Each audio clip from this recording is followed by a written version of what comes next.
Hi everybody, and welcome to your Creative Spark video about how to build a great team. My name is Rachel Stocky and I'm the founder and coach at She Lives to Fly, where I coach individuals and teams to help them reach their full potential. I'm also head of entrepreneurial skills at King's College in London, where I help all of King's staff, students and alumni to think a little bit more like an entrepreneur. To date, I have helped hundreds of early stage startup teams to build the foundations of their team in a way that's going to set them up for long lasting success. And that is exactly what we're going to talk about today. So we're going to cover 3 key team building principles that will help you establish a team that is motivated, driven, all working from exactly the same page so that you can have a team that will help you reach your vision of success for your company. Before we do that, I just wanted to highlight why this is so important. I know as an entrepreneur, you're used to wearing multiple hats. You have to be marketing and sales and product development and all of these different things all at once. Why should you give some of your energy to facilitating the building of your team? It's a good question, right? But we know from research that, and the data, that nearly a quarter of startup teams that fail cite problems in the founding team on conflict within the team as the reason why the company didn't succeed. So that has nothing to do with their idea not being good enough. They just never had the opportunity to unleash it onto the world because there was fundamental issues within their team that meant they couldn't overcome those challenges. And we definitely do not want that to be you. So giving it some of your time and energy and building your team in the right way can be one of the best investments that you make early on into setting your team up for the best chances of beating those odds and making sure that you're one of the companies that goes on to great things. So what are the key team building principles that we're going to be looking at today? The first one is about having a shared vision. This is going to be really key, and it kind of lays the foundation for everything else that you put on top of it. Does everybody understand what the company is working towards and the world that you're trying to create? We're going to talk about diversity and how diversity is one of the key hidden strengths that people often overlook or they think is a tick box exercise. But really, when you invest in diversity in your team, it can lead to better results, more innovation, and ultimately more revenue. So we're going to be talking a little bit about how can we foster and encourage diversity within our teams. And third, we're going to talk about motivation, because I get a lot of questions about this. How do I find people that are going to be as passionate about this idea as I am? And how can I make sure that I can trust those people to do the best work? And we're going to be talking about that. How can you as a leader and somebody that's building a team create and foster a culture where everybody is working to their best? So hopefully this is going to be really useful for you, and let's jump straight in. So shared vision. What you might have heard this term of a vision statement mentioned before. Most companies have them for good reason, that it helps consolidate what they're trying to achieve as a company in a really succinct way that means their customers, their employees, and everybody that identifies with their brand understands what that company is trying to achieve. So the official kind of definition of it is a vision statement is an inspirational statement of an idealistic, emotional future of a company, group, or individual. So there's a couple of things that we pick out of there. One, it's inspirational. So it's got to be ambitious, right? It's got to be something that is not easy to achieve, because if it's easy, then no one's going to be inspired by it. And it's got to be idealistic. So it's got to be positive. What is it that you are wanting to create as positive impact on the world? And it's emotional. What is it that's going to make somebody feel something about this future that you want to create for the world? Some people confuse this with a mission statement. Now, the difference between these two things isn't hugely important. You could have one or another, or you could have both. The difference being that a mission statement is actually what you're doing in order to create that future. So we'll give you some examples in a second, but if you imagine this as vision statement, this is the work, like paint me a picture of the world that you are wanting to create, and a mission statement, and here is what we as a company are doing in order to create that future. So let me go give you some examples. We're going to play a little guessing game. So if I was to show you this vision statement, to provide access to the world's information in one click, I'll give you a second to think, what company could that possibly be? that would have this as their vision statement? And it is, of course, Google, right? And we can understand the linkage between their vision statement and who that company is. It's probably the first company that came to your mind because they embody this vision so well. Secondly, is a bit of a different example. So individuals can also have vision statements. It's not just for companies. So if I was to show you this, I have a dream that my 4 little children will one day live in a nation where they will not be judged by the color of their skin, but by the content of their character. It's a vision statement, right? It's futuristic, it's idealistic, it's optimistic. It's all of those things. Who was it that resonates with it? Obviously, Martin Luther King, right? So we understand that when you find the right vision statement and you can put the words to what it is that you're trying to create, that brand identity solidifies and it becomes really easily recognizable. And this is exactly what we want. So what does a vision statement do? So what are all of those benefits? So 1, it clearly communicates why your company exists, right? So what you're saying is, we want the future to look like this. The world currently does not look like that. Our company exists to get us from where we are now to where we want to be.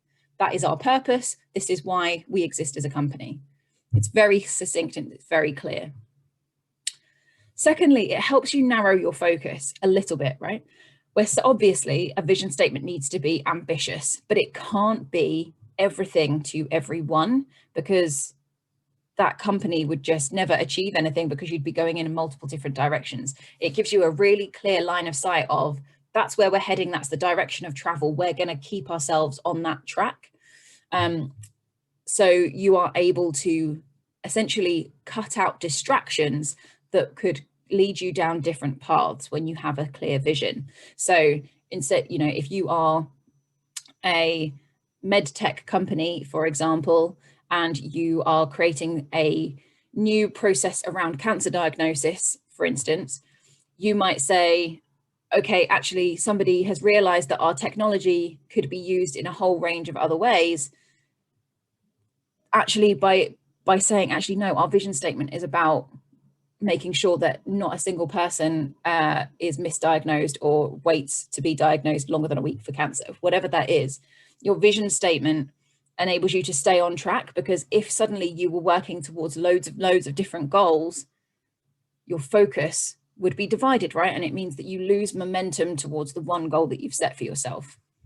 That's not to say that if you do achieve it, you can't then move on to something else, or that you might grow as a company and start to embody different ways of achieving your vision. But ultimately, your vision should be the umbrella thing for those things. So it should all be moving in one direction. And thirdly, it makes everyone in the company, ensures that they are all working towards the same goal. Because if every single one of your team or your employees, depending on the size of your company, can name your vision in a heartbeat, you know that what they are doing on a daily basis has resonance with that vision. So, and it also means that if you as a leader, for whatever reason, can't be there to make a decision for a temporary time, or you have to work on something else, you can trust that the people in your team know the ultimate goal of the company, so can use that as part of their decision-making process, i.e., do we do this or this? Actually, this one takes us closer to our vision. We're going to do that. And everybody understands that. So it means delegation and decision-making can be split and delegated better, and your resources be used more effectively if everybody understands the ultimate goal. So hopefully that is clear, but it's massively important. Essentially, at the end of the day, it's your ultimate purpose, and it brings everybody together with you on your journey. So how do you create your vision statement? So on a really practical level, it's really simple. I just want you to finish the following sentence. As a company, we want to live in a world where ... So if you were to imagine an idealistic, inspirational, emotional future of something that doesn't currently exist in the world, and you want that to be true, how would you finish that sentence? As a company, we want to live in a world where nobody goes hungry. Everybody has access to education. Everybody has access to free healthcare. What is it? What is your ultimate vision as a company? And then if you want to create your mission statement as well, you finish the following sentence. We are helping to create that world by. So 2 very simple sentences, and it shouldn't be longer than a sentence. You know, that punchy statement that we had from Google, right? Access the world's information in 1 click. It needs to be succinct and clear. So we want to make them short, we want to make them punchy, and we want to make them emotive. So challenge yourself to finish those 2 sentences. We want to live in a world where, and we are helping to create that world by. And hopefully that will give you a really clear thing that you can put on a post-it note and stick it next to your laptop, and it will remind you every day when the going gets tough, as it does in entrepreneurship, why you're doing it, right? It can be really motivating as well to make sure that you have that constant reminder of why you decided to go on this journey in the first place. So hopefully by now you've all got an idea of how you can create your vision and mission statements and what use that is to you in your company. So our second key pillar around team building was around diversity, and understanding that diversity is one of the key strengths that we should be pulling on within our teams. Why? So let's look at the statistics. Companies with a diverse leadership team often report 20% higher revenue. So if you look at nothing else, and you're ignoring the fact that, just giving everybody equal opportunities in society isn't just the right thing to do, which we all know it is. If we were coming at it from just a fiscal perspective of what does the money say, diversity is the road we want to go down, because ultimately it brings in higher reward. Not only on the money side of things, but diverse leadership teams also are more likely to retain staff and last longer. So if you care about the longevity of your company and you want to keep your most talented staff, diversity on the leadership board and in the team is one of the ways that you can hedge your bets and make sure that you're going to be doing that. And lastly, on a very practical note, on the day-to-day basis, companies that have diversity properly embedded within them are more innovative, and they are more able to spot risks and opportunities. So we've thought about, from one perspective, why should we be thinking about this as one of our key pillars? The other way we can look at it is, if we ignore this and we let it kind of tick on and we end up with a team that all comes from very similar backgrounds, what happens as a consequence? And actually the consequences are so severe that it has a name, and that name is groupthink. Sorry. So what happens, groupthink means we are also similar, we come from similar perspectives, that we start to think as a collective rather than a group of individuals that bring new insights, right? It creates a bit of an echo chamber. So what happens on a practical level? When a group starts to behave like this, we end up with overconfidence. That means that because everyone around us is echoing back the same thoughts and opinions that we have, we get a skewed positive response to all of our ideas, right? So everyone around us is saying, that's brilliant, that's a great idea.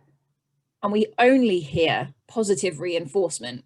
And it means that we're like, we think we're great all the time. So we have to be really careful that we're not just surrounding ourselves with people that think in a very similar way to us.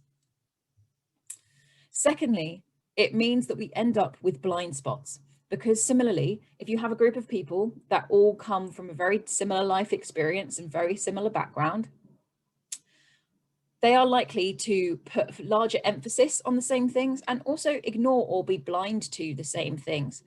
And it means that we end up with a really dangerous game of not realizing that there's a risk in our proposition that somebody else would have spotted.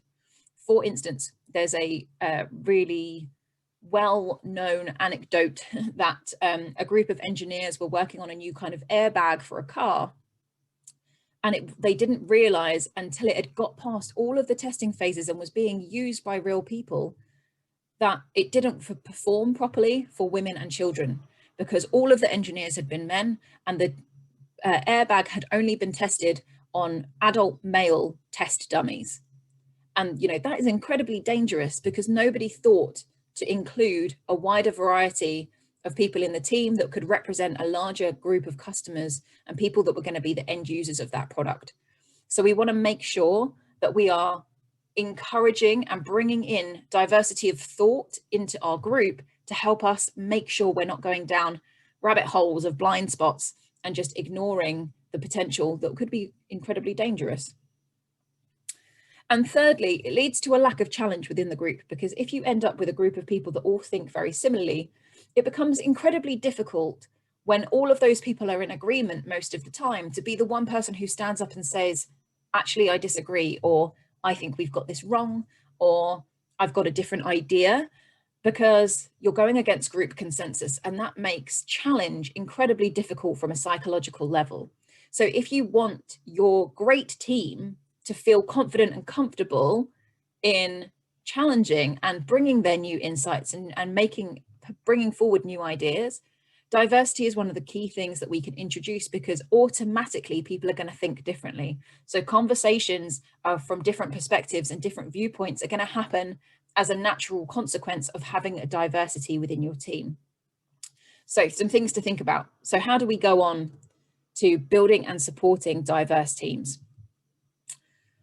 Here's some very practical tips for you. So firstly, if you are in the process of trying to find a co-founder or bringing on your first hires, basically expanding your team in any way, one of the best ways to make sure you end up with a diverse team is making sure that you have a diverse talent pool to choose from.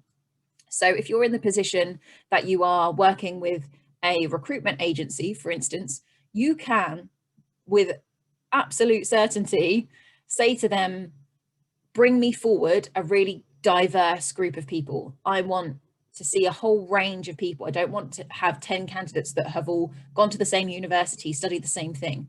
I want to know what's out there in terms of different types of people that I could bring into this role. You can also yourself, if you're not working with a recruitment agency, think about different tactics to reach a diverse group of people. So it might be that you actually think really carefully about the essential criteria that you're putting in your job description. What is it that's really fundamental to doing the job? Is there some really hard skills that they need, i.e. they need to be an engineer, for example, but how can you source within that other forms of diversity? So you could think about reaching out to universities from a wider geographical area. You could think about looking specifically for some characteristics. So we have no women on our team. We're going to encourage applications from women in our job description. We're going to specifically go out and seek people from different life perspectives, right? And make sure that we interview a range of people so that we understand the different value that those people can bring going through the hiring process. Okay. Second one comes back to my point around challenge. So how do we, if people are worried about challenge or worried about sharing new ideas, how do we lay the foundations for psychological safety? And what I mean by that is psychological safety isn't that everybody stays in their comfort zones and feels happy all the time. It means that people feel safe enough in their surroundings and their circumstances to get uncomfortable. It's being comfortable with being uncomfortable. And as a leader, this is really important, and we can encourage this in some really practical ways. So we can introduce the concept of things from like agile project management, so like scrums, or basically regular meetings where we're sharing things that have gone well and things that could have been better recently. And it's on a daily basis. We're talking very openly with no blame about what have we learned from the way that this went, what went well that we want to continue doing, what was not ideal, what could we learn, what could we try that we've not tried yet.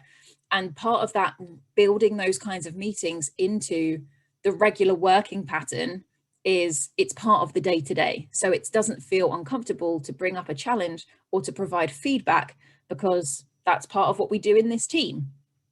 And it's really important that you as a leader, when somebody is brave in challenging something, you reinforce that the challenge, regardless of what that specific piece of feedback was, is a good thing. So the first thing you want to do, thank you for highlighting this.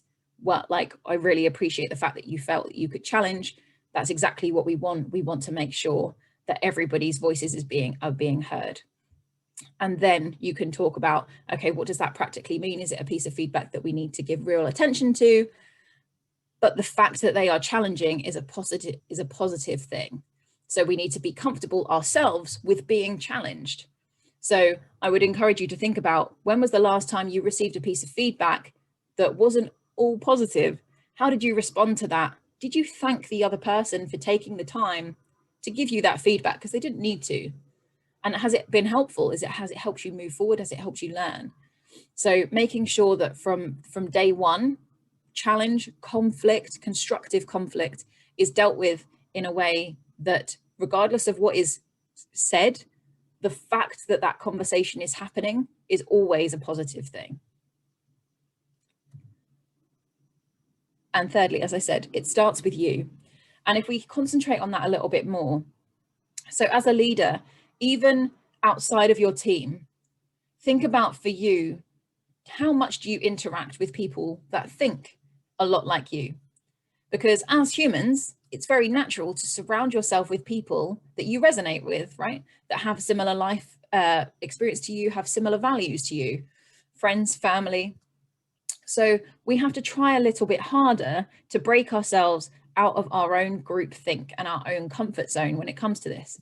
And actually, there's a really practical way that we can do this, because the worst culprit for groupthink is social media, because those algorithms are specifically designed to reinforce your own way of thinking, because you're going to like that content. It means you're going to stay on their platform longer. And it means that the algorithm over time becomes more and more specific to your way of thinking, rather than showing you the beautiful diversity that exists in the world. So I have a social media challenge for you.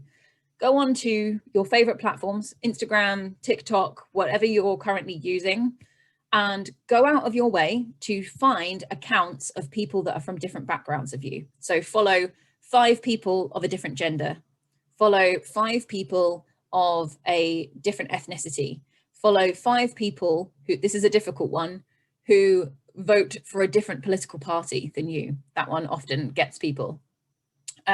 Follow 5 people that have different physical abilities to you. Follow 5 people who have a different sexual orientation to you. All of these things will create a world online for you that shows you a much broader picture of humanity and might expand your horizons a little bit to help you think from a more diverse place, just as yourself as a leader. And that kind of attitude you can bring in to your leadership and your building of your team over time. And I promise you, it will have a positive impact. So we've covered vision statements, and we've covered diversity.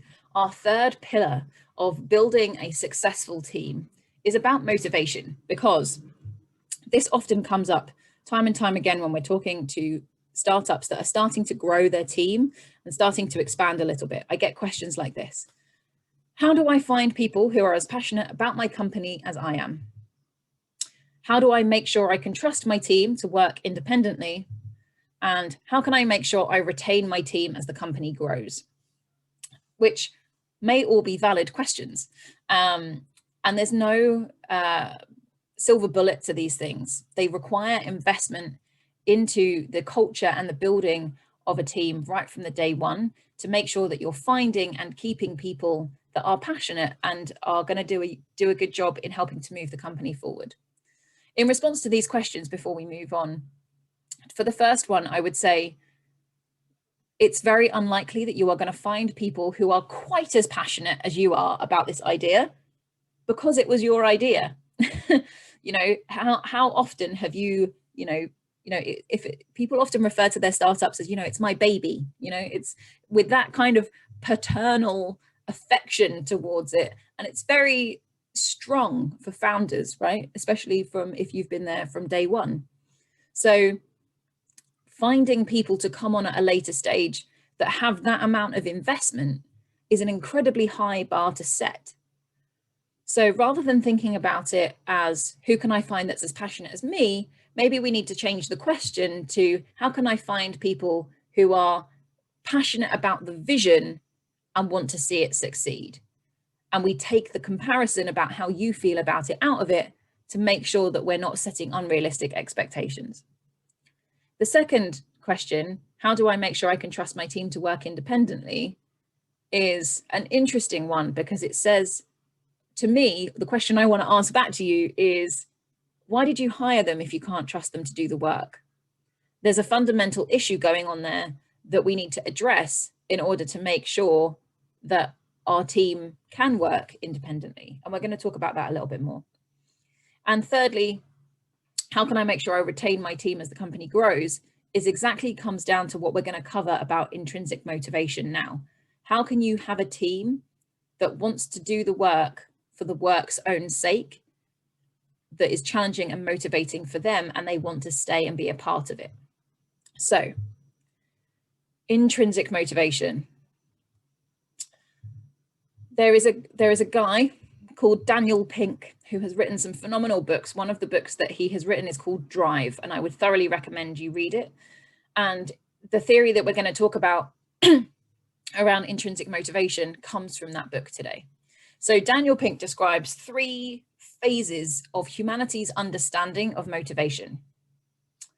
The first was from caveman days, you know, when we were all kind of Neanderthals, and our motivation came from a survival instinct, i.e.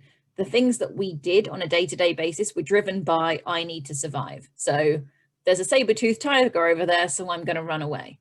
You know, that kind of, I'm going to go out foraging, otherwise I'm going to starve. That kind of level of, if I don't do it, death is the consequence. Then we move on to a more recent society, and we move to a motivation theory 2.0 that is about reward and punishment. So I'm going to do this thing because I get paid at the end of it, or I get a nice shiny bonus, or I get a treat of some kind. Or I'm going to do this thing because if I don't, I'm going to receive a punishment. So I'm going to have something taken away from me, or I, you know, in the whatever the bad consequences are, I'm not going to be able to pay my mortgage, I'm going to be homeless. Like, what's the punishment of the negative of that action? But now we've moved to a more sophisticated understanding of motivation, which is about intrinsic motivation, or motivation 3.0, which is not motivated by external factors. We're motivated by things on the inside. And he says that intrinsic motivation has 3 kind of ingredients.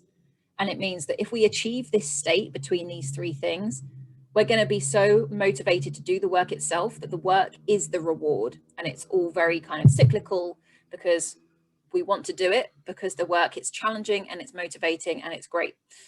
So what are our ingredients when it comes to intrinsic motivation? The first one is autonomy, which comes back to when we were talking about how do I trust my team to work independently, right? Autonomy is incredibly important to intrinsic motivation. And what we mean by that is having the freedom to decide how you do the work. So giving people the freedom to decide where they work, what hours they work, have some control over who they're working alongside. So basically not micromanaging them. If you are looking over somebody's shoulder on every minute of every day, telling them, oh, I wouldn't do it like that, do it like this, and giving them no control, they're going to get very demotivated and very disenchanted with the work, because they have no input, and their thoughts and their approach isn't being valued, and their ability to manage their own time and their workload balance isn't being valued. So I know we've had a lot of discussions around this over coronavirus over the last year, of flexible working becoming far more of the norm. And actually it's done wonders a lot for somebody's intrinsic motivation, because suddenly they have more choice about how they interact with their work life and how they get to weave that in with the rest of the things they have going on outside of work. So think about how you can set up a company that allows people autonomy over how they do their work. Our second ingredient to intrinsic motivation is around mastery. So people are more motivated when they have an opportunity to grow, learn, and improve. So if somebody is doing something that's mundane and repetitive over and over again, they are unlikely to have a high level of intrinsic motivation because there's no progression for them in that thing. So it's a good thing to think about when you're recruiting people or when you're creating new roles in your company. What is the opportunity to help that person learn? What training opportunities could you offer them? It doesn't have to be sending them on, expensive courses. It's who could they shadow? Who could they learn from? What opportunities to attend events might they have? All these different things that kind of form somebody's personal development journey is incredibly important to their motivation and their likelihood that they would stay with you long term, because if they can see how they can develop and how they can grow within the company, then there's little reason for them to look elsewhere for that progression. And thirdly, our last ingredient to this intrinsic motivation is purpose, which comes back to our vision statement, right? It all works together in perfect harmony. Essentially, intrinsic motivation comes when they know the greater impact of the work that they're doing. Why does the company exist? And if you can combine all of these three things, so they have control over how they do the work, they have opportunities to grow in doing the role, and they know the bigger purpose and the bigger impact that they're having by doing it, those three things combined lead to much greater intrinsic motivation in your team members, which is exactly what we want, right? We want people to feel motivated by the work itself.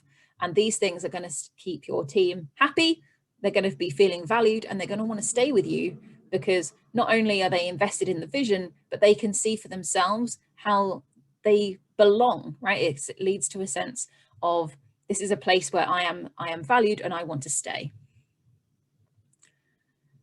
So we end up with this as a different way of kind of positioning these things, right? When these things overlap, we end up with this beautiful drive in the middle, as Daniel Pink describes it, to want to stay and to want to do the work.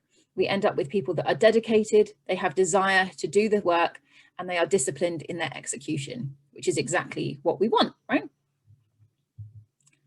So think about how you can introduce those things into your working with your team. So we've covered quite a lot, and I've spoken at quite a rapid rate through different things that you can think about when building your team. So I wanted to just do a quick roundup so that you can remember the key points. 1, we need to have that clear vision. We want to live in a world where ... What is that future that you are trying to create as a company? 2, diversity is strength. It is not a tick box exercise. It will break our business if we do not take it seriously. How do we make sure that we are introducing constructive conflict and different voices into the building of the company to make sure that we are setting ourselves up for long-lasting success? And thirdly, intrinsic motivation is the motivation that lasts. If you want motivated, high-performing teams, then you need to set the foundations and the culture and the environment that is going to enable that to flourish. So we are going to find ways to make sure that our team has autonomy over the way that they work. We're going to make sure that they have opportunities to improve their mastery, and we're going to make sure that they understand the purpose of the work that we are doing. So that is all from me. I just want to say a massive good luck with your project and with your company. I look forward to seeing the impact that you have on the world, and that all the future versions of the world that you come up with in your vision statements come true for you. So good luck, and I will see you next time.